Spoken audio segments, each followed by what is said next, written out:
பாசிப்பருப்பு சுண்டல் பார்த்துடலாம். பாசிப்பருப்பை வந்து ஒரு 2 மணி நேரம் 3 மணி நேரம் வந்து ஊற வச்சு எடுத்துடலாம். நான் ஒரு 3 மணி நேரம் ஊற வச்சு எடுத்துருக்கேன்.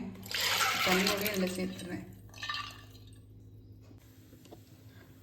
பாசிப்பருப்பு சுண்டலில் லைட்டாக உப்பு போட்டுடுறேன். கொஞ்சம் உப்பு போட்டு மூடி வச்சிடலாம். நல்லா 2 விசில் வரட்டும். மிக்ஸி ஜார் எடுத்து கொஞ்சம் தேங்காய், ஒரு பச்சை மிளகாய், கொஞ்சம் கருவேப்பிலை, ஒரு 1/2 டீஸ்பூன் ஜீரகம், இது நல்லா வந்து குறப்பாக அரைச்சிட்டு வந்து காட்டுறேன். இப்போ விசில் இறங்கிட்டு திறந்து பார்த்துடலாம். பாருங்கள், சூப்பராக வந்திருக்கு. நல்லா குழையாமல் இருக்குது, அதே சமயத்தில் ரொம்ப குழையாமல் இருக்குது. இப்போ தாளிச்சிடலாம். அடுப்பில் வந்து கடாய் போட்டு எண்ணெய் ஊற்றிருக்கேன். கடுகு போட்டுடலாம். இது கூட உளுந்தம்பருப்பு,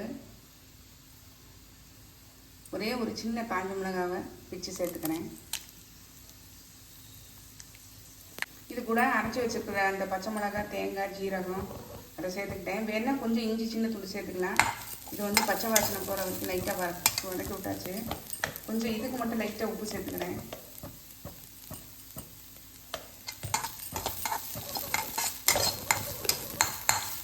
இப்போ வேக வச்ச சுண்டல் இதை சேர்த்துடலாம்.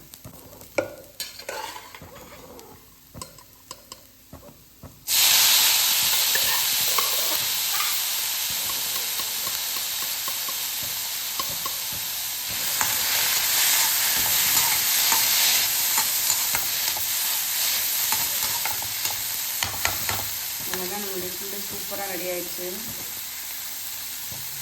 நம்மளுடைய நவராத்திரி டே 4க்கான ரெசிபி சூப்பராக ரெடி ஆயிடுச்சுங்க. கண்டிப்பாக நீங்களும் ட்ரை பண்ணி பாருங்கள்.